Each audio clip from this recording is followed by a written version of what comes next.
दोस्तों, मैं अविनाश एक बार फिर से मेरे चैनल आयाम में आपका स्वागत है।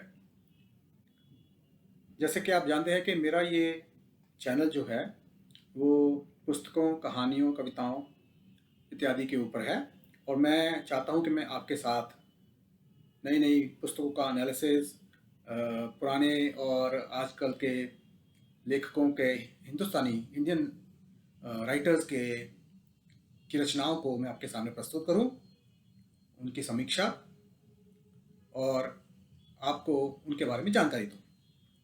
आज मैं जो आपको एक कहानी बताने जा रहा हूं, वो कहानी एक गांव की पृष्ठभूमि में है। कहानी का नाम है ये अंत नहीं। इसके लेखक हैं श्री ओम प्रकाश वाल्मीकि जी। ओम प्रकाश वाल्मीकि जी वैसे तो किसी परिचय के मोहताज नहीं हैं, लेकिन क्योंकि हम लोग ज़्यादातर मुंशी प्रेमचंद को ही जानते हैं, उसके अलावा बहुत सारे लेखक हुए हैं, बहुत सारे हिंदुस्तान में साहित्यकार हुए हैं जिनकी रचनाएं बहुत ही रोचक, उत्तम और समाज को चेतना देने वाली हैं। इनमें प्रमुख हैं जैसे हजारी प्रसाद द्विवेदी हैं, आचार्य चतुर्सेन हैं, अमृता प्रीतम, नानक सेन, ये मैं कुछ नाम ले रहा हूँ। और आजकल के ज़माने में कमलेश्वर हैं जिन्होंने बहुत ही अच्छी किताबें लिखी हैं।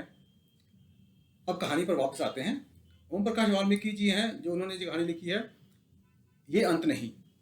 ये एक गांव की लड़की की कहानी है, उसका नाम है बिरमा।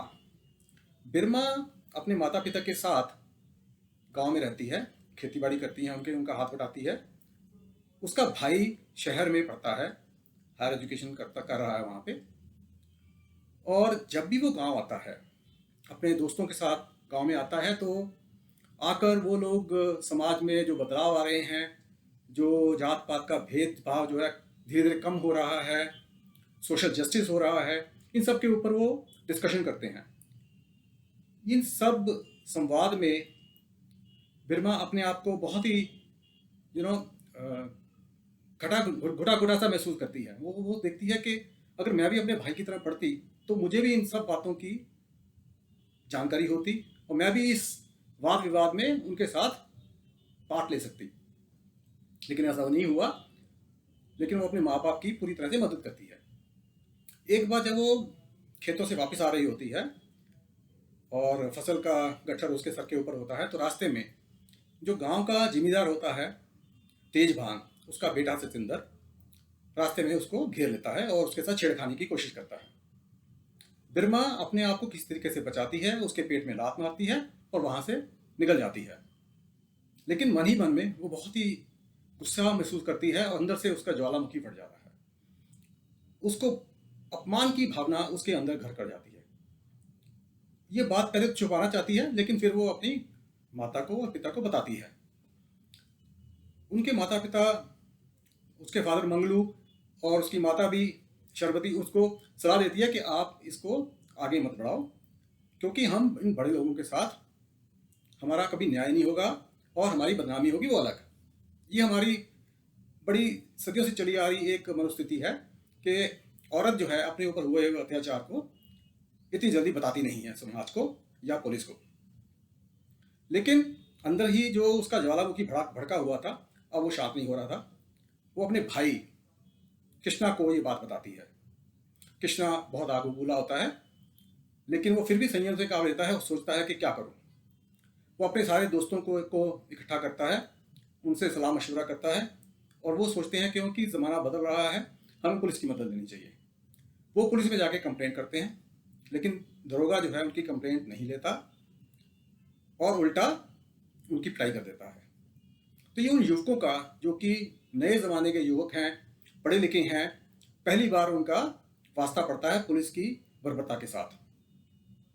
वो बहुत दुखी होते हैं, लेकिन फिर सोचते हैं अब क्या करें। फिर वो सोचते हैं क्योंकि अब पंचायत राज है और वहाँ का जो सरपंच है, जो मुखिया है, वो भी उनकी जात का है।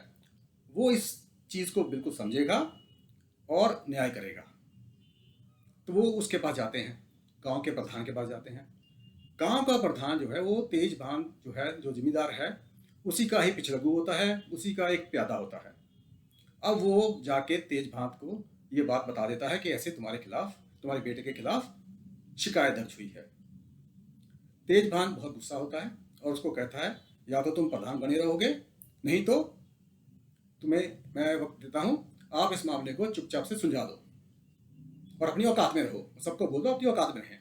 तो इस तरह के वो बहुत ही तीखे शब्द बोल के प्रधान को वापस भेज देता है। प्रधान पंचायत बुलाता है क्योंकि उसको बुलाना पड़ता है क्योंकि शिकायत आई है उसके पास। लेकिन सारे पंच जो हैं, ना ही वो तेजभान को बुलाते हैं ना ही उसके बेटे को बुलाते हैं, कोई सुनवाई नहीं होती और सिर्फ 5 रुपए का जुर्माना उसको करके छोड़ देते हैं। कृष्णा और उसके फादर, उसके पिता मंगलू जो हैं, ये निर्णय सुनकर बहुत ही दुखी होते हैं और मुंह लटका के घर आते हैं। जब वो घर पहुंचते हैं तो उनका लटका हुआ मुंह देखकर बिरमा समझ जाती है कि न्याय नहीं हुआ है, लेकिन वो चुप रहती है। शाम को कृष्णा के दोस्त फिर से घर आते हैं, बैठते हैं, डिस्कशन करते हैं, तो सबका मुंह लटका हुआ है। तो बिरमा आके कहती है कि इस तरह मुंह लटका के क्यों बैठे हो, ये अंत ना है। इस तरह मुंह लटका कर क्यों बैठे हो, ये अंत ना है। तुम लोगों ने मेरे अंदर जो जागृति जगाई है, अब इसको बुझने मत देना। बिरमा की ये बातें सुनकर सारे दोस्त, वो युवक जो हैं, बहुत उत्तेजित होते हैं और वो कहते हैं नहीं, हम ये जागृति को, इस रोशनी को अब बुझने नहीं देंगे। यहाँ पे ये कहानी का अंत हो जाता है। लेकिन दोस्तों एक बात सोचिए, ये जो कहानी का अंत है, यही इस कहानी का उच्च बिंदु है। एक्चुअली ये शुरुआत है, ये एक शुरुआत है एक जागृति की, एक समाज में आ रहे बदलाव की। और जब किसी भी समाज में दबे कुचले लोग, प्रताड़ित लोग, जब उनमें नव चेतना आती है तो समाज को इस नव चेतना का स्वागत करना चाहिए, उनकी मदद करनी चाहिए।